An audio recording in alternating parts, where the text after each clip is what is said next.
ಭಾರತೀಯ ನ್ಯಾಯಾಂಗ ವ್ಯವಸ್ಥೆ ಕೋವಿಡ್-19 ನಿಯಂತ್ರಣ ಹಾಗೂ ನಿರ್ವಹಣೆಯ ಕೆಲಸದಲ್ಲಿ ತನ್ನದೇ ಆದಂಥ ಪಾತ್ರವನ್ನು ನಿರ್ವಹಿಸುತ್ತಾ ಇದೆ.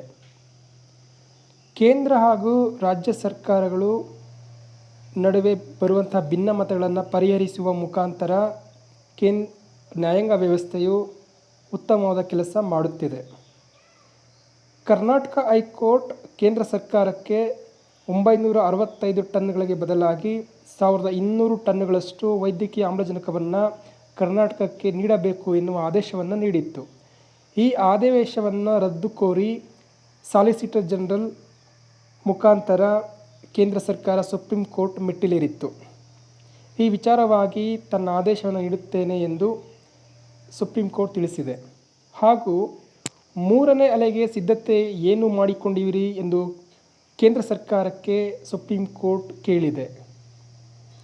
3ನೇ ಅಲೆಯು ಹತ್ತಿರವಾಗುತ್ತಿರುವುದರಿಂದ ಅದು ಮಕ್ಕಳಿಗೆ ಅತ್ಯಂತ ಹೆಚ್ಚು ಆಘಾತಕಾರಿಯಾಗಿರುವುದರಿಂದ ಲಸಿಕೆಯ ವ್ಯಾಪ್ತಿಯನ್ನು ಹೆಚ್ಚು ಮಾಡಬೇಕು ಹಾಗೂ ಮೂಲ ಸೌಕರ್ಯಗಳ ವ್ಯವಸ್ಥೆಯನ್ನು ಮಾಡಿಕೊಳ್ಳಬೇಕು ಹಾಗೂ ಅಗತ್ಯ ವಸ್ತುಗಳ ಪೂರೈಕೆಯನ್ನು ಕೂಡ ನೋಡಿಕೊಳ್ಳಬೇಕು ಎಂದು ಸುಪ್ರೀಂ ಕೋರ್ಟ್ ಕೇಂದ್ರ ಸರ್ಕಾರಕ್ಕೆ ಆದೇಶ ನೀಡಿದೆ.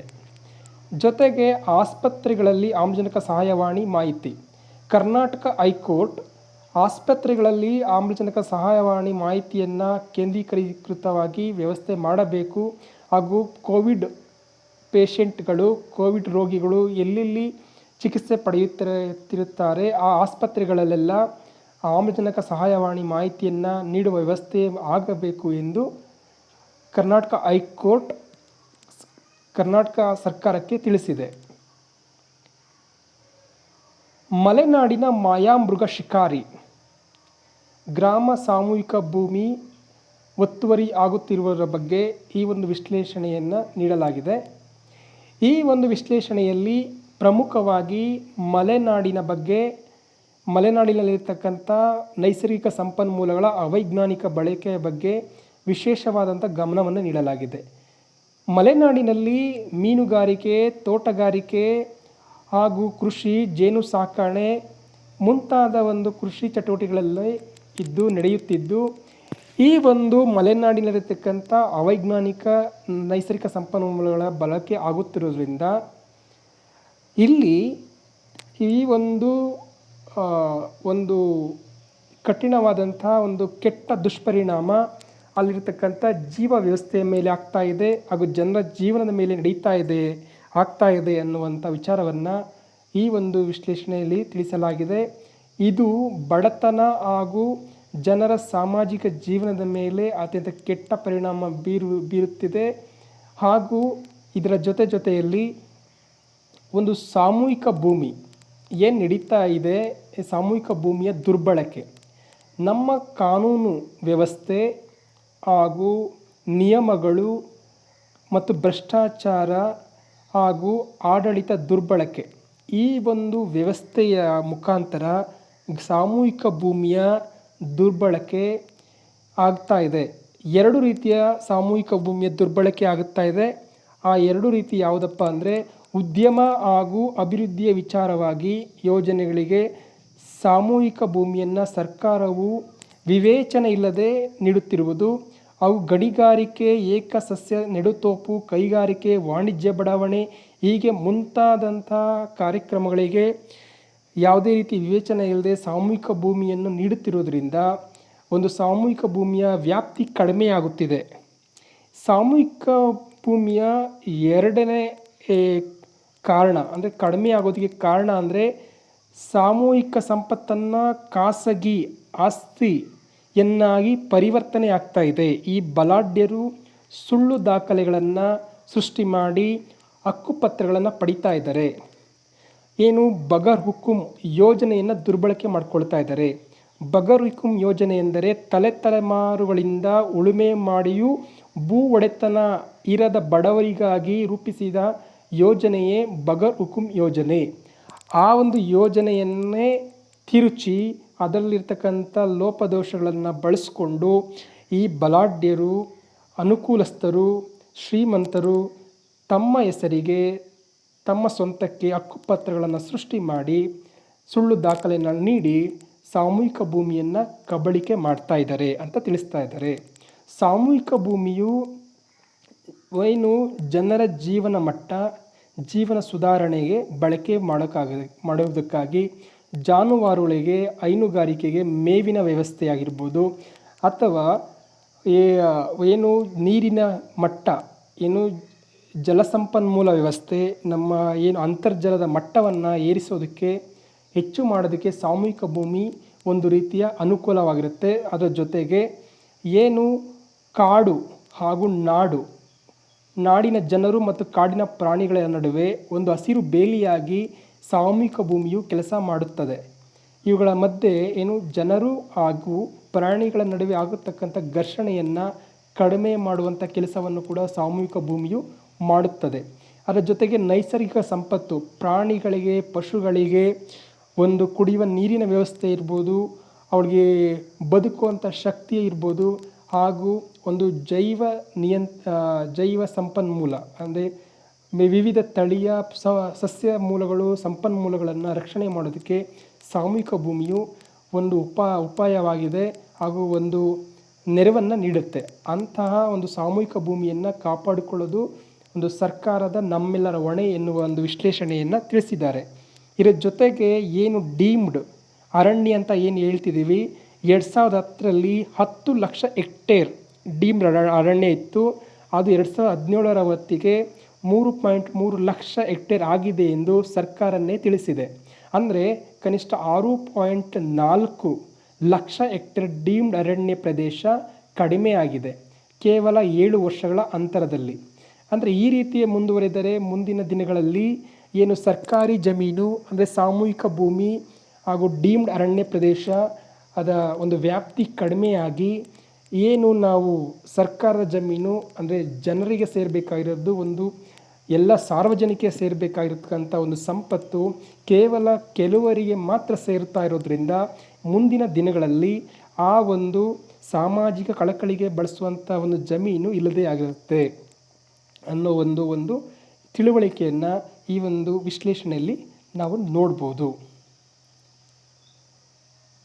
5ನೇ ತಲೆಮಾರಿನ ಸೆಲ್ಯುಲಾರ್ ತಂತ್ರಜ್ಞಾನ. ಇತ್ತೀಚೆಗೆ ಕೇಂದ್ರ ಸರ್ಕಾರ 5G ತಂತ್ರಜ್ಞಾನದ ಪರೀಕ್ಷೆಗೆ ಅನುಮತಿಯನ್ನು ನೀಡಿದೆ. ಈ ಒಂದು 5ನೇ ತಲೆಮಾರಿನ ಸೆಲ್ಯುಲಾರ್ ತಂತ್ರಜ್ಞಾನ ಅತಿ ಹೆಚ್ಚು ವೇಗ ಹಾಗೂ ಒಂದು ವಿಶ್ವಾಸಾರ್ಹ ಸಂವಹನಕ್ಕೆ ಒಂದು ಉದಾಹರಣೆಯಾಗಿದೆ. ಇದರ ಸ್ಪೀಡ್ ಅಂದರೆ ವೇಗ ಎಷ್ಟಿದೆ ಅಂದರೆ 2 GB ಇಂದ 20 GB ವರೆಗೂ ಇದೆ. ಆದರೆ ಇವತ್ತಿನ 4G ಅಂತ ನಾವೇನು ಹೇಳ್ತೀವಿ, 4ನೇ ತಲೆಮಾರಿಂದು ಕೇವಲ 6ರಿಂದ 7 MB ಮೆಗಾಬೈಟ್ ಪ್ರತಿ ಸೆಕೆಂಡಿಗೆ ಅದರ ವೇಗ. ಆದರೆ 5G ವೇಗ ತುಂಬ ಸ್ಪೀಡಾಗಿರೋದ್ರಿಂದ, ತುಂಬ ವೇಗವಾಗಿ ಇರೋದ್ರಿಂದ ನಾವು ಇದನ್ನು ತುಂಬ ಬಳಕೆಯನ್ನು ಮಾಡ್ಕೋಬೋದು.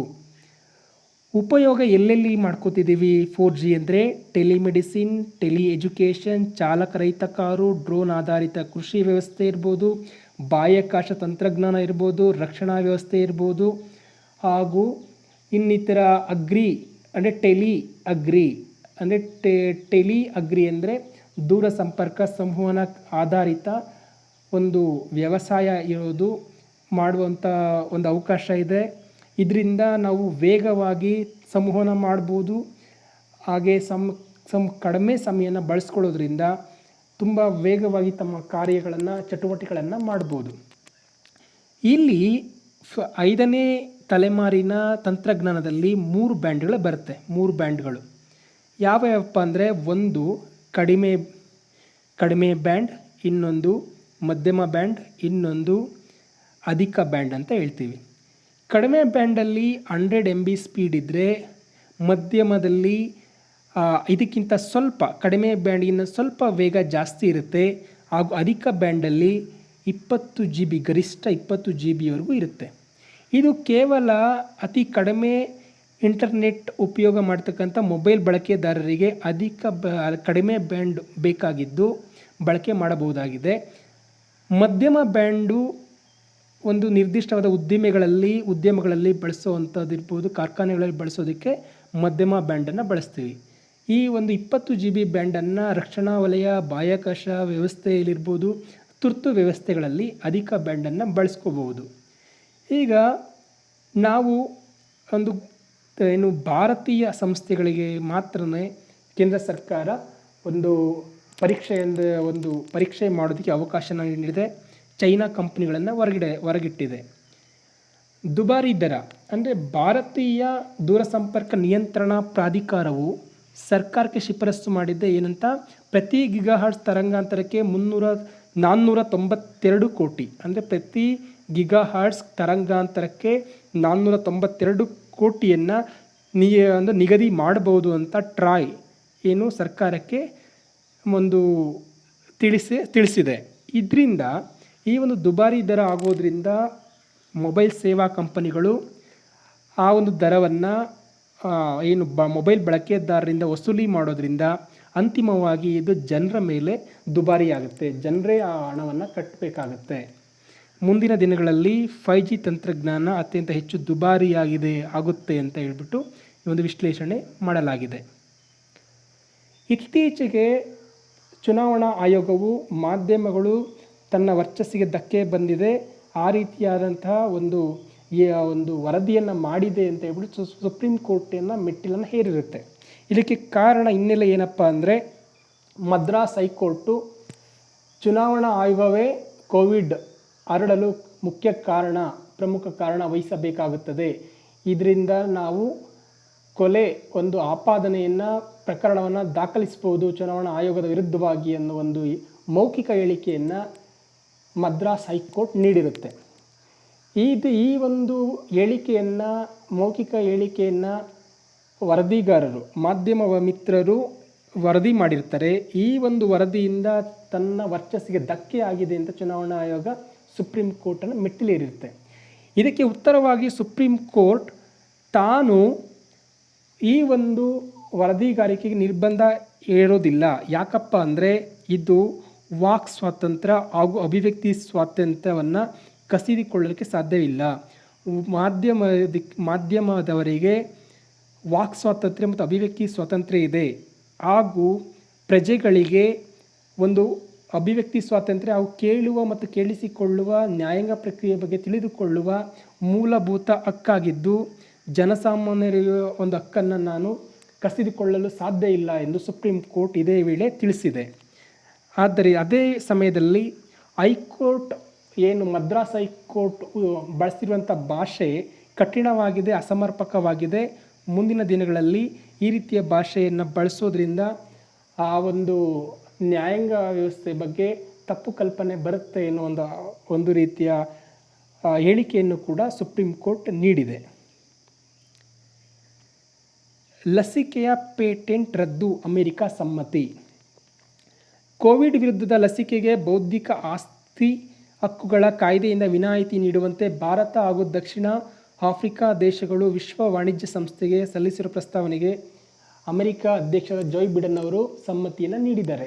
ಏನಿದರ ಉಪಯೋಗ ಅಂದರೆ, ಬೌದ್ಧಿಕ ಆಸ್ತಿ ಹಕ್ಕುಗಳ ಕಾಯ್ದೆ ವಿನಾಯಿತಿ ಸಿಕ್ಕೋದೇ ಆದರೆ ನಮ್ಮ ದೇಶೀಯ ಕಂಪನಿಗಳು ಈ ಒಂದು ಅತ್ಯಾಧುನಿಕ ತಂತ್ರಜ್ಞಾನದಿಂದ ಲಸಿಗಳನ್ನು ತಯಾರಿಕೆ ಮಾಡಿ ಅತ್ಯಂತ ಕಡಿಮೆ ಬೆಲೆಗೆ ಸರ್ಕಾರಕ್ಕೆ ಕೊಡ್ಬೋದು, ಮಾರ್ಬೋದು. ಇದರಿಂದ ಜನಸಾಮಾನ್ಯರು ಉಚಿತವಾಗಿ ಲಸಿಕೆಯನ್ನು ಪಡಿಬೋದು, ಜೊತೆಗೆ ಅತ್ಯಂತ ಕಡಿಮೆ ಬೆಲೆಗೆ ಲಸಿಕೆಗಳನ್ನು ಪಡೆದು ಅಥವಾ ವೈದ್ಯಕೀಯ ಸೇವೆಗಳನ್ನು ಪಡೆದು ಜೀವನ ರಕ್ಷಣೆ ಮಾಡ್ಕೋಬಹುದು. ಈ ಒಂದು ಚಿಂತನೆ ಧನಾತ್ಮಕವಾಗಿರುತ್ತೆ ಹಾಗೂ ಇದರಿಂದ ಭಾರತಕ್ಕೆ ತುಂಬ ಅನುಕೂಲವಾಗಿದೆ.